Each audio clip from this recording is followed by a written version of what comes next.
You try that with Uncle Frank's Buick and see what happens. You guys ready to cruise? Yeah. All right. Oh, look at this little guy up here waving. Oh, cute. Looks like a little prisoner standing there. You better get used to those bars, Uncle Joey.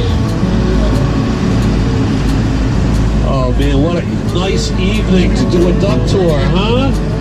I don't know who bought your tickets today, but whoever they are, they deserve an attaboy or an attagirl. This is the Sunset Cruise, the nicest cruise of the day, and we're all going to say hi, Fuzzy Face, okay?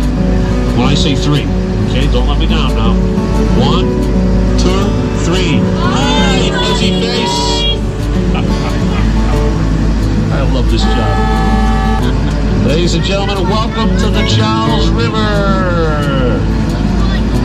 Oh, what a nice night this is. You guys did good. You guys did real good. You can see all the way around the duck. How they do that, Thomas, is cameras that run all the way around the side of the duck.